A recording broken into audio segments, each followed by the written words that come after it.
Mick Kent, Nicky Birds. This is Brick. Brick has got lots of stuff. Now, one of the interesting things about this one is, if you have a horse, people ask often, like, how do you know if a horse is sore? And you can make them be really sore, and that's true, right?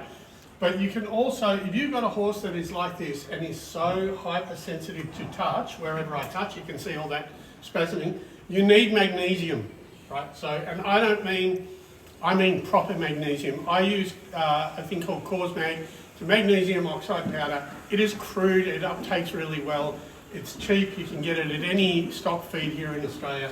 And all it does, magnesium is a natural anti-spasmodic, so it stops cramping. Anyone who's had cramps, you have a magnesium bath or magnesium oil or whatever. Same thing here, right? Don't get a product that has magnesium plus this, plus that, plus other stuff, plus vitamin B, plus calming stuff. If you are spasming like this, you want something that just feeds the muscle and stops the muscle from cramping. The reason why you want to stop the muscle from cramping, obviously, we're just going to keep going through. Anyone feel free to ask questions while I'm doing this. And thanks, Nikki, for us being here. The reason why you want to stop muscles from cramping is because if you've got a muscle that's spasming, like I said, a muscle is never tight. It's never the muscle that's tight unless you're magnesium deficient. Usually it's the Golgi tendon organs that spasm. If you're like this, the muscle itself is tight. So the things that are going to happen is you're going to be restricted in range of motion, and so you're going to either tear a tendon or you're going to tear the muscle. Yeah, so you need the muscle to be soft. No amount of massaging is going to fix magnesium deficiency as well. We've got sore stuff here. I've done this long enough to be able to determine the difference between magnesium spasm and an actual sore muscle. So we've definitely got sore muscle stuff here. I'm going to definitely treat the whole horse, but we also absolutely need magnesium.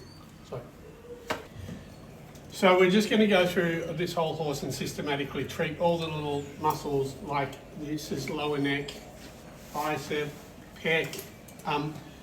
Now, like I said, I'm being very mindful that even though we've got the reaction and I'm treating everything, we also need to supplement.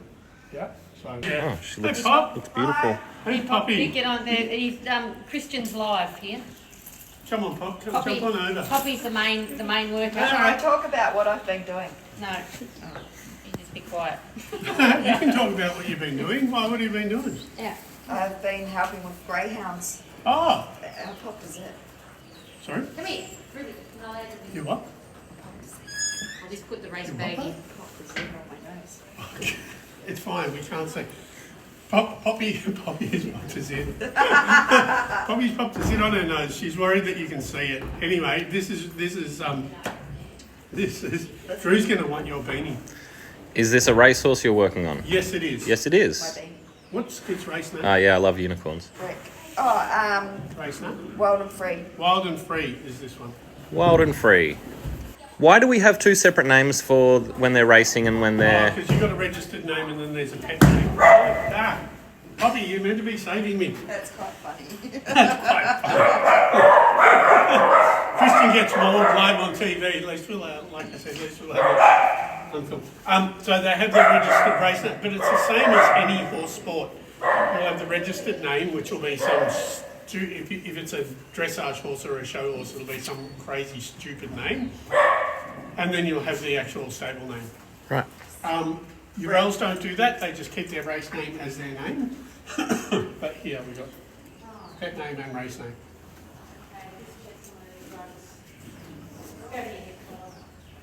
So for those who were here from the beginning, you're going to notice that already we've gotten quite loose. There's no longer the spasms that we started off with. There isn't the back because I haven't fixed the back yet. But I will back it off. The thing about having a therapist that knows what they're doing and a therapist that doesn't know what they're doing is that if you've got a magnesium deficiency in a horse, you will treat the horse, the muscle will fix up, but then it will come back within half an hour and be really sore again. That's usually another indicator of a magnesium or cramping issue. So you need magnesium. Like I said, I use Mag, which is magnesium oxide powder. There are plenty of other different magnesiums do different things. Magnesium oxide powder here in Australia is readily available at any stock feeds. It's cheap. It's like $20 for a kilo, for 20 kilos. And it's just very easy to use. You just put it in the food.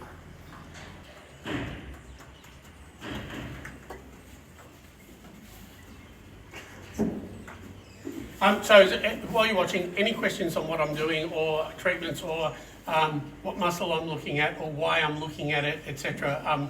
The more interactive you guys get, the more fun it is. Otherwise it becomes a little bit quiet and not much going on.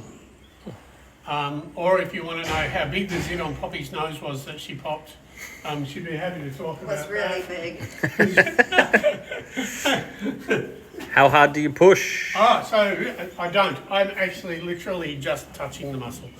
When I'm opening the fascia, or when I'm rolling it and I'm opening it, I'm actually fairly firm.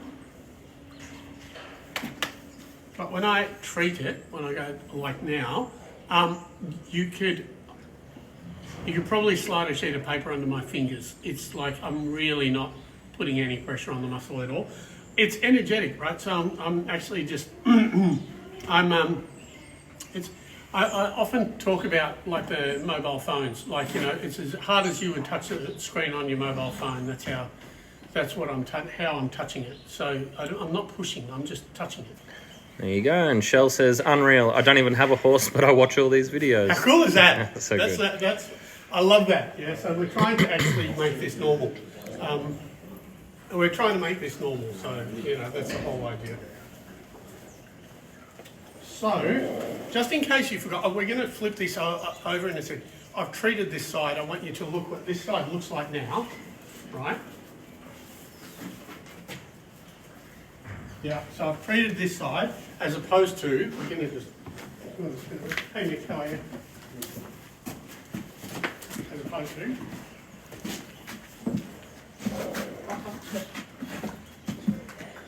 As opposed to, this. Yeah, so now we'll just do this side. How are you, mate? You well? Not too bad. It's all back, actually. We need a masseuse.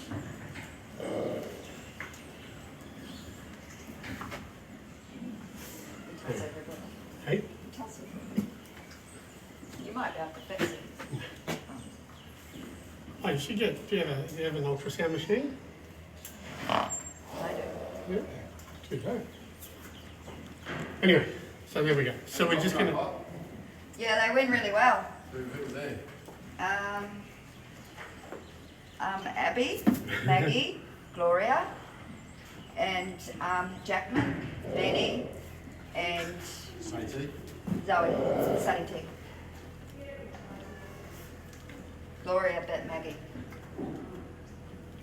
Made her bleed.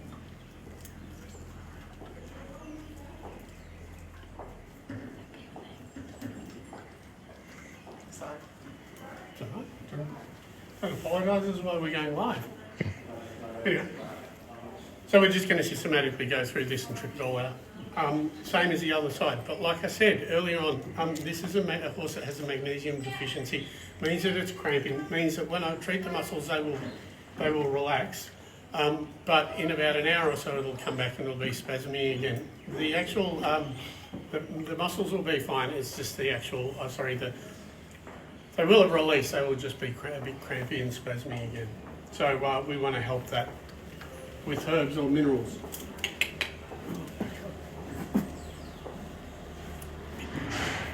Anywho. Cool. She was waiting for Annie Poppy. Oh.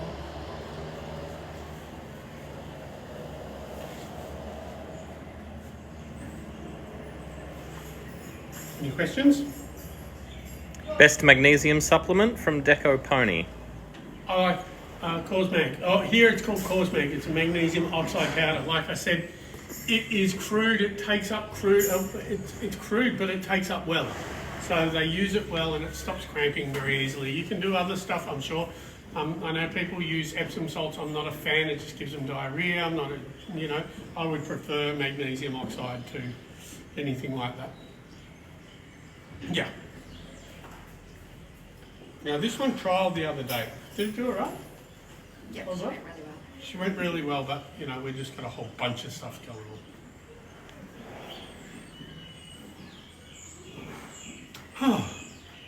Oh. This is a bit quieter than next door.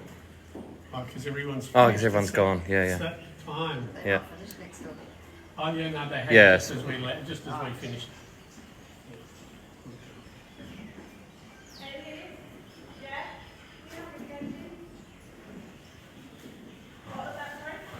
So this is my regular day, right? So I usually start Drew. I had to pick up Drew in the dark. I usually start leave home about 5:30 in the morning.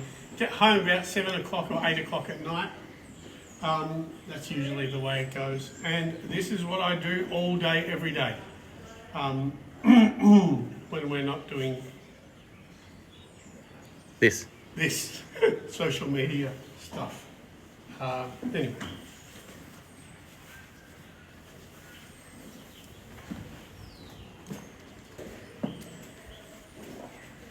So, medial glute, biceps femoris, semimembranosus, caudal biceps femoris. Yeah, that's the kicky one. That one, they will actually try to hurt you. She's also tied through the whole pelvis. Most of that, like I said, most of that is just spasming, as in cramping, but we'll fix it all up anyway.